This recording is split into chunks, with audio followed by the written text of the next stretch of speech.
नमस्कार। प्रसंगस में आप सभी का स्वागत है। प्रसंगस में आज चर्चा करेंगे धार्मिक गुरुओं को लेकर के की जाने वाली शिकायतों को लेकर। पूरे हिंदुस्तान में ही नहीं, दुनिया में भी प्रदीप मिश्रा का नाम अपने आप में एक पहचान बना चुका है। मूल रूप से मध्य प्रदेश के सीहोर के रहने वाले पंडित प्रदीप मिश्रा शिव जी की कथाएं और शिव जी के लिए इतना प्रेरित करते हैं श्रद्धालुओं को कि आज आप जाकर देखिए, सोमवार को किसी भी मंदिर में जाएंगे तो एक ही पैटर्न पर पूजा करने के लिए महिलाओं की लाइन लगी रहती है। उन्हीं पंडित मिश्रा को लेकर के और कांग्रेस ने एक शिकायत मुख्य चुनाव आयुक्त को की है, जिसमें उन्होंने कहा कि वे धार्मिक कथाओं के दौरान एक विशेष विशेष का मतलब उन्होंने नाम तो नहीं दिया है, लेकिन मोदी पर ही शायद इंगित किया है और भाजपा पार्टी को इंगित किया है कि वो भाजपा और एक विशेष नेता के नाम पर वोट मांगते हैं।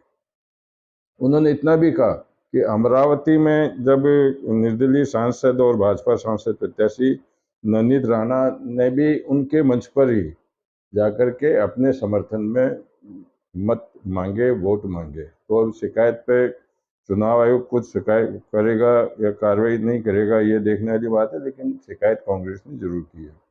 बात करते हैं मदन दिलावर की। मदन दिलावर जब से शिक्षा मंत्री बने हैं राजस्थान में, उन्होंने कई तरह के अपने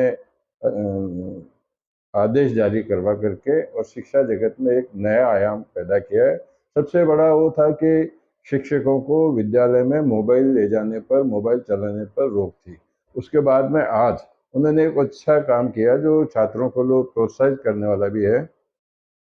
सीनियर सेकेंडरी स्कूल का जो अभी परीक्षा परिणाम जारी हुआ था 19 मई को, उसमें अलवर जिले के खैरतल खैरतल भी जिला बन गया है पहले, लेकिन वहाँ प्राची सोनी ने ऐतिहासिक सफलता प्राप्त की थी। उन्होंने संभवतः, जहाँ तक मेरी जानकारी है, पहली बार 500 में से 500 अंक प्राप्त करने वाली छात्रा का खिताब प्राप्त किया है।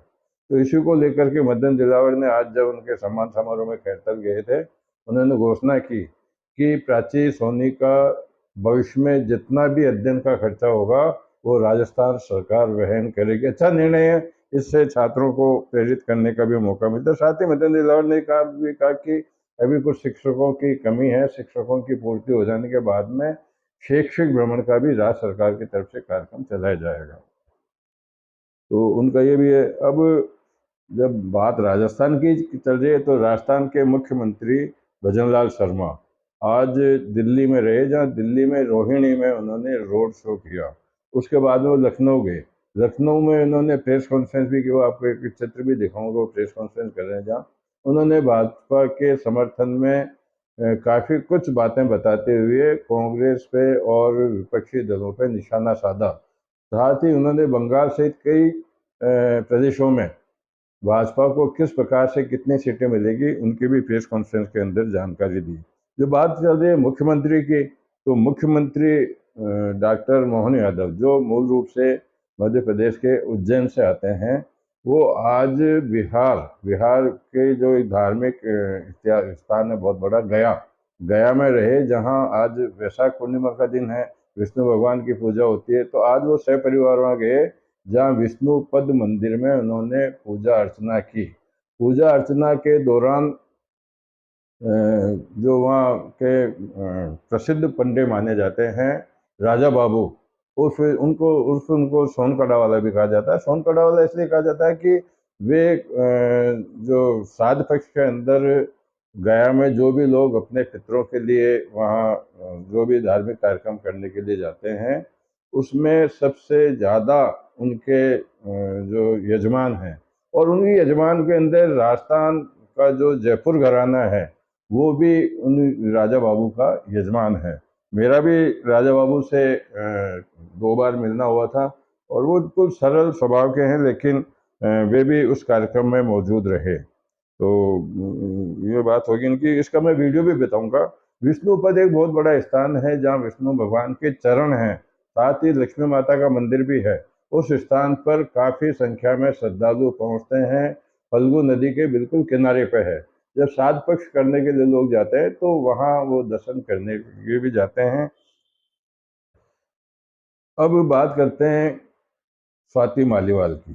स्वाति मालीवाल ने आज प्रेस कॉन्फ्रेंस की, जिसके अंदर उन्होंने खुल करके आज अपनी बात कही। उन्होंने कहा कि मैं सीएम हाउस में चीखती रही, लेकिन मेरी मदद के लिए कोई भी नहीं आया।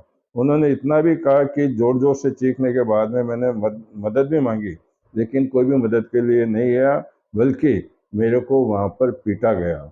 उसके साथ उन्होंने कहा कि उनकी जानकारी में आया है कि अरविंद केजरीवाल वहीं थे, लेकिन उनको बताया गया कि वे वहाँ नहीं है, केवल आपसे मिलने के लिए वहाँ आ रहे हैं। लेकिन इसी दौरान उनके निजी सचिव ने आकर जिस तरह का व्यवहार किया, उसका मैंने मामला दर्ज कर दिया है। उन्होंने इतना जरूर कहा कि अगर वो नाम तो नहीं दिया अरविंद केजरीवाल का, लेकिन समझा जाता है अरविंद केजरीवाल के, अगर वो प्यार से मेरे से राज्यसभा की सीट से त्यागपत्र देने के लिए कहते तो मैं दे देती, लेकिन सीट ही नहीं, मैं उनके लिए जान भी दे देती। लेकिन जिस तरह का व्यवहार किया है, अब मैं किसी भी हालत में वापस इस्तीफा नहीं दूंगी। और मेरी जो शक्ति लगी हुई है, शक्ति उन्होंने यह भी कहा कि जो मैं अभी थोड़ी देर बाद में बताऊंगा आपको, तो उन्होंने इस मातृ शक्ति के लिए भी क्या कहा।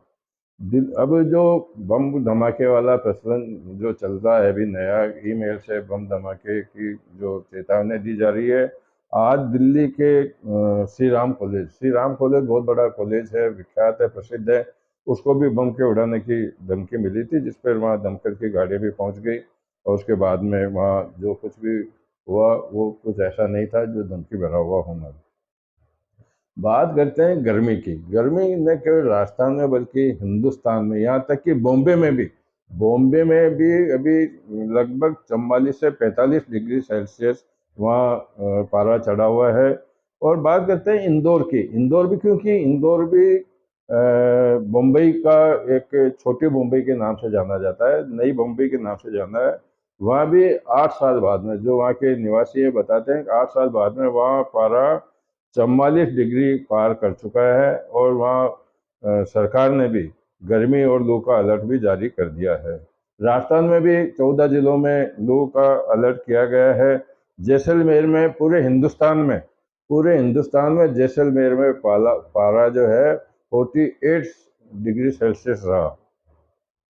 और आज की बात करते हैं तो समस्त विश्व को शांति और अहिंसा का मार्गदर्शन दिखाने वाले भगवान बुद्ध का आज जन्मोत्सव है। बुद्ध पूर्णिमा पर हम भी उनको याद करते हैं।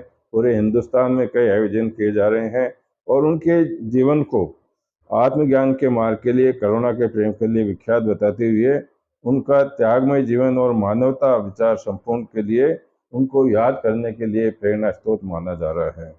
अब जब बात कर रहे हैं चुनौती की, ऋषि सुनक पे भी अब अग्नि परीक्षा होने वाली है, क्योंकि ब्रिटेन में अब जो आम चुनाव का जो ऐलान कर दिया गया है। राजस्थान में 4 जून को भारत में 4 जून को लोकसभा के परिणाम आएंगे, तो वहीं ब्रिटेन में 4 जून को आम चुनाव होंगे, मतदान होगा 4 जून को। तो अभी जो हम बात कर रहे थे ईमेल वाली, तो ईमेल की धमकी अभी अभी मुझे जानकारी मिली है कि दिल्ली, अहमदाबाद और बेंगलुरु में भी ईमेल से हड़कंप मच गया है, जहां वहाँ के 3 प्रसिद्ध होटलों को बम से उड़ाने की धमकी मिली है। तो ये उत्तराखंड में इस बार काफी श्रद्धालुओं का भाव जबरदस्त देखा जा रहा है। इतनी भीषण गर्मी, उसके बावजूद भी हजारों की संख्या में लोग वहाँ पहुंच रहे हैं। लेकिन क्योंकि भीड़ को देखते, क्योंकि वहाँ व्यवस्था इसी तरह की है, ज़्यादा भीड़ होने से किसी तरह की परेशानी श्रद्धालुओं को भी हो सकती है, तो सरकार ने वहाँ पर पूरी व्यवस्था की है। अब ऑनलाइन सख्ती बरत दी। हालांकि 2 दिन पहले ऑनलाइन जो पास मिलते हैं, वो भी 2 बसों के अंदर फर्जी पाए गए थे। लगभग 80 लोगों ने फर्जी पास बना करके और 4 धाम की यात्रा करने का प्रयास किया था। लेकिन अब सरकार ने कह दिया कि बिना ऑनलाइन के रजिस्ट्रेशन के, पंजीयन के, कोई भी श्रद्धालु वहाँ नहीं पहुँच पाएगा। छठा लोकसभा का छठा जो चरण है आम सभा चुनाव का, वो आज उसका प्रचार प्रसार खत्म हो जाएगा और आने वाले 25 मई को वहाँ चुनाव होंगे। छत्तीसगढ़ नक्सलियों के लिए बिल्कुल प्रख्यात है, लेकिन हमारी सेना वहाँ पूर्ण रूप से उनको नष्ट करने में लगी हुई है। आज भी छत्तीसगढ़ के नारायणपुर में 7 नक्सलियों को ढेर कर दिया। बीजापुर नारायणपुर सीमा पर वह ये घटना हुई जहाँ पर उन्होंने 800 जवानों ने अटैक करके और 7 जवानों को शहीद कर दिया। राजस्थान में और पूर्वी और पश्चिमी प्रदेशों में जहां गर्मी की मार पड़ रही हुई, केरल में मूसलाधार बारिश चल रही है जहां पर 4 लोगों की मौत हो गई। इधर गर्मी, उधर बरसात। अब वो बात करते हैं कांग्रेस में जो इंदौर के अक्षय बम है, जो कांग्रेस के प्रत्याशी भाजपा छोड़ करके कांग्रेस उन्होंने ज्वाइन की थी, तो उनके खिलाफ भी अब कांग्रेस ने एक कदम उठाते हुए, क्योंकि उनके खिलाफ मुकदमे भी दर्ज किए हुए हैं जब से उन्होंने पार्टी बदली है। पार्टी बदलने के बाद में तो अब कांग्रेस ने जगह जगह इंदौर के रेलवे स्टेशन और जो टेम्पो वगैरह, इन पे एक इश्तिहार लगाया है जिसमें बताया गया है कि जो अक्षय बम को ढूंढ के लाएगा उसको 5100 रुपये का इनाम दिया जाएगा। बड़े दुख की बात करनी पड़ रही है कि महाराष्ट्र में डोंबिवली एक औद्योगिक क्षेत्र है, MIDC इलाके में एक फैक्ट्री में बॉयलर फट गया। बॉयलर फट जाने से एक बहुत बड़ा हादसा हुआ जिसमें 6 लोगों की तो मौके पर ही मौत हो गई और 48 लोग गंभीर रूप से घायल हो गए जिनको अस्पताल में भर्ती कराया गया। मैं भी स्वाति मालीवाल की बात कर रहा था, तो स्वाति मालीवाल के बारे में जो उन्होंने आज ट्वीट किया है, जो प्रेस कॉन्फ्रेंस भी की, उसमें उन्होंने कहा कि निर्भया की माताजी ने देश में इंसाफ की लंबी लड़ाई लड़ी थी। जब मैं बच्चों के रेपिस्ट को सजा दिलाने के लिए अनशन कर रही थी तब उन्होंने मेरा साथ दिया था। आज उनको उस बात की खुशी हुई कि जब मेरे पर संकट आया है तो आज उन्होंने भी एक वीडियो बना करके मेरा समर्थन किया है। तो कुल मिलाकर के आज की चर्चाएं जो प्रमुख रूप से रही वो आपके सामने शेयर की है। मैं गया में जो मोहन यादव वाला वीडियो है जो विष्णु पद में पूजा कर रहे हैं वो आपको दिखाऊंगा। लखनऊ में भजनराज शर्मा तो प्रेस कॉन्फ्रेंस कर रहे हुए चित्र भी दिखाऊंगा।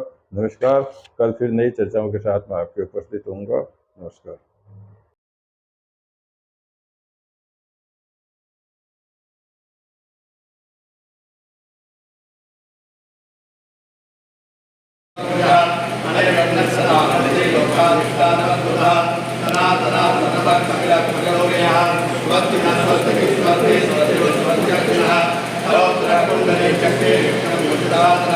सत्ता